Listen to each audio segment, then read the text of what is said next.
नमस्कार, आप देख रहे हैं कैपिटल टीवी और मैं हूं आपके साथ परवीन शेख। ब्रेकिंग नाउ में इस वक्त की बड़ी खबर उत्तराखंड से जुड़ी है। हल्द्वानी का मुख्य आरोपी, बनफूलपुरा का मुख्य आरोपी अब्दुल मलिक दिल्ली से गिरफ्तार कर लिया गया है। पुलिस को बड़ी कामयाबी मिली है और यहां पर जो ये कामयाबी मिली है, यहां पर पुलिस लगातार छापेमारी कर रही थी और उसके बाद जाके ये यहां पर गिरफ्तार हुआ है। और इस पर ज्यादा जानकारी के लिए कैपिटल टीवी के एग्जीक्यूटिव एडिटर राजीव कुमार हमारे साथ जुड़ चुके हैं। सर, पूरी खबर क्या है? देखिए, जिस तरीके से हल्द्वानी में एक प्रायोजित दंगा हुआ है, उस पर तो धामी की सरकार पहले से ही सक्रिय थी। अब्दुल मलिक का नाम 3 दिन के बाद सामने आया, क्योंकि जब पुलिस इन्वेस्टिगेशन कर रही थी तो पता चला कि यहाँ पर जो मजार और मदरसा जो बना हुआ था, वहाँ पर एक मस्जिद बनाई गई थी। ये सारे जो कंस्ट्रक्शन थे वो किसी एक व्यक्ति के फंड से हो रहा था।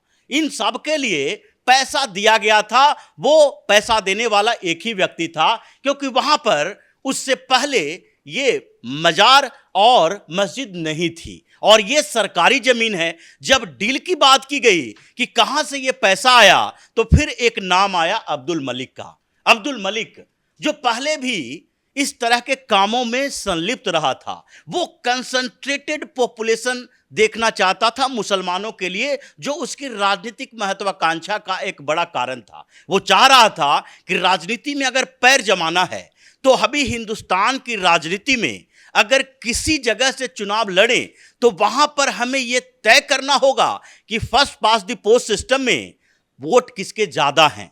वोट ज्यादा का मतलब, अगर एक सर्टेन पॉपुलेशन किसी भी समुदाय विशेष का हो या फिर मुस्लिमों का हो और मुस्लिमों के लिए वो हीरो बनना चाहता है, तो इसके लिए जरूरी है कि कुछ ऐसे काम करने पड़ेंगे। और इसलिए अब्दुल मलिक आज से नहीं बल्कि 10-15 साल से ऐसी एक्टिविटी में इन्वॉल्व था। इससे पहले 2004 में वो चुनाव लड़ चुका था। फरीदाबाद से चुनाव क्यों लड़ा? बीएसपी के टिकट पर, क्योंकि ये मेवात का रीजन उस समय उसी में आता था। मुसलमानों के लिए अब्दुल मलिक जो अलग अलग समय में अलग अलग तरीकों से हिंसा भड़काने की नहीं बल्कि नफरत पैदा करने की कोशिश दूसरे समुदाय के लिए करता था, इससे उसकी पॉपुलैरिटी मुसलमानों के बीच बन रही थी। और हल्द्वानी से पहले जो ये बनफूलपुरा में हिंसा हुई, उससे पहले भी वहां पर आसपास में वो हिंदू और मुसलमानों के बीच हंगामा खड़ा करने के लिए जाना जा रहा था। और इससे पहले जब रेलवे ने इनक्रोचमेंट के लिए 400 परिवारों को नोटिस भेजी थी, तो उस समय अवैध कब्जा अतिक्रमण के खिलाफ ये सुप्रीम कोर्ट, हाई कोर्ट, हर जगह कोर्ट कचहरी में जब वो लोग लीगल एडवाइजर तलाश रहे थे और वकीलों के फीस देने के लिए कोई ऐसा व्यक्ति चाहिए था जो पैसा दे, उसके लिए भी अब्दुल मलिक सामने आया था। तो उस क्षेत्र में अपने वर्चस्व किसी तरीके से वो बनाना चाह रहा था। और इसके लिए सिर्फ एक ही प्लानिंग नहीं होती थी, बल्कि दुकान, मकान ये बनाए जाते थे और बाहर से मुसलमानों को भी वहां पर लाया जाता था। इसीलिए जो नैनीताल डिस्ट्रिक्ट है, वहां पर अगर धीरे धीरे मुसलमानों की जनसंख्या बढ़ी और पिछले 4-5 सालों में 12.35% बढ़ गई, उसके पीछे भी अब्दुल मलिक की एक योजना जो लॉन्ग टर्म स्ट्रेटजी है वो बताई जा रही थी। जब ये सारी जानकारी मिली तो उसके बाद धामी की सरकार सक्रिय हुई, क्योंकि जो हल्द्वानी में हिंसा हुई थी, उस हिंसा में, उस दंगा में सिर्फ लोकल लोग नहीं थे, बाहर से भी बुलाया गया था इसके लिए, क्योंकि जो वहां की म्युनिसिपैलिटी है उसने 4 दिन पहले नोटिस दी और कहा कि देखिए, आप लोग जो इस मस्जिद की बात कर रहे हैं, यहां जो एक मदरसा है खुला हुआ, यहां पर बच्चे पढ़ते हैं, बच्चों की शिक्षा की व्यवस्था सरकार दूसरी जगह कर देगी, लेकिन ये जो जगह है ये पूरे के पूरे जगह अतिक्रमण किया हुआ है, ये सरकार की जमीन है। मतलब उसको जिस तरह से गिरफ्तार किया है, अब कई राज खुलेंगे और कई लोगों के कनेक्शन यहाँ पर सामने आ सकते हैं उसके साथ। बिल्कुल, क्योंकि यहां पर जो पूरे उत्तराखंड के अंदर जो डेमोग्राफिक चेंज हुए हैं, अलग अलग जगहों पर जहां मुस्लिम जनसंख्या बढ़ी है या बढ़ाई गई है, उन सारे जगहों पर कांग्रेस की बड़ी भूमिका मानी जाती है। जैसे हरिद्वार जैसे क्षेत्र है, वहां पर अचानक से ऐसा नहीं हुआ कि 34-35% मुस्लिम आबादी हो गई और वहां पर से कांग्रेस के उम्मीदवार लोकसभा में जीतने लगे। उसके लिए वही तरीका अपनाया गया जो पश्चिम बंगाल में ममता बनर्जी की सरकार, उससे पहले कम्युनिस्टों की सरकार ने बांग्लादेशी मुसलमानों को वहां पर संरक्षण देना शुरू किया। और उसके अलावा जो रोहिंग्या मुस्लिम आते थे उनका आधार कार्ड, वोटर आईडी कार्ड बनवाया गया। ये सब वोट बैंक की पॉलिटिक्स थी। इन लोगों को इस बात से लेना देना नहीं है कि ये हिंदुओं को हटा के मुसलमानों को बसाया जाए, या मुसलमानों को अगर 2%, 2.5%, 1.5%, जैसे उत्तराखंड में 3-4 डिस्ट्रिक्ट को छोड़ दीजिए तो 8 डिस्ट्रिक्ट में 0.5% से 1.5% तक पॉपुलेशन मुसलमानों की है। अब उन जगहों पर अगर इनको सांप्रदायिक तनाव पैदा करना है तो 1.5% मुसलमान किसी को जिता नहीं सकते। लेकिन वही कंसंट्रेशन अगर 1-2 लोकसभा सीटों पर होता है तो वहां पर कांग्रेस और ऐसी कई जो सो कॉल्ड सेकुलर पार्टियां हैं उसके लिए आधार विकसित हो जाता है। और यही तरीका ये लोग लंबे समय से अपना रहा था और अब्दुल मलिक इसका मास्टरमाइंड माना जा रहा था, क्योंकि ये बड़ा बिजनेसमैन है, ये छोटा मोटा बिजनेसमैन नहीं है।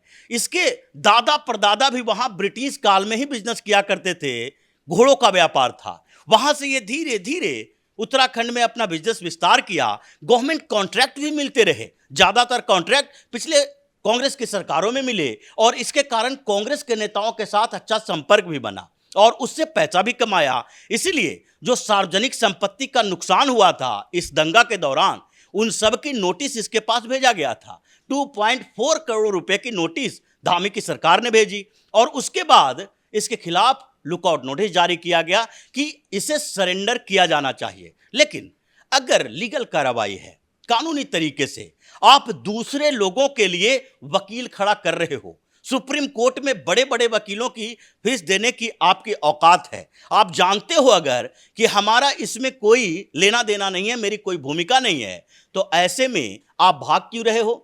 आपको सीधे पुलिस के पास जाना चाहिए और कहना चाहिए कि ये जो पूरे दंगा हुए हैं उसमें मेरी कोई भूमिका नहीं है। हमने वहां के लोगों के लिए मस्जिद की व्यवस्था की थी या मदरसा की व्यवस्था की थी। अगर तुम सिर्फ व्यवस्था करने वाले हो, दंगा भड़काने वाले नहीं हो, वहां के लोकल लोगों के साथ बाहरी लोगों को उसमें नहीं ला रहे हो और तुम्हारे खिलाफ कोई सबूत नहीं है तो तुम्हें भागने की जरूरत नहीं है। लेकिन इसके खिलाफ सबूत थी और सबूत इसलिए पता चला क्योंकि 4-5 दिन पहले जब नोटिस दे दी गई है और उनसे कहा गया है कि अगर आपको किसी तरीके से कोई लीगल काम करना है, कानूनी तरीका अपनाना है तो अपना लो। जैसे रेलवे स्टेशन में रेलवे के इनक्रॉच जमीन के मामले में इन लोगों ने को मौका दिया गया, ये हाई कोर्ट पहुंचे, हाई कोर्ट ने स्टे लगाने से मना कर दिया, फिर सुप्रीम कोर्ट पहुंचे, सुप्रीम कोर्ट में स्टे लगा दिया गया। स्टे लगा दिया गया तो उन 400 परिवारों को वहां से भगा तो नहीं दिया गया, क्योंकि कानूनी तरीके से लड़ना है, कानूनी तरीके से लड़ो और कानूनी तरीका सरकार समझती है। लेकिन इसमें क्या हुआ, इसमें एक तरफ पता है, इस बात की जानकारी है कि यह जमीन अवैध तरीके से कब्जा की गई है, क्योंकि नजुल की जमीन है और उस पर किसी व्यक्ति का अधिकार नहीं हो सकता, न वो खरीद सकता है न बेच सकता है।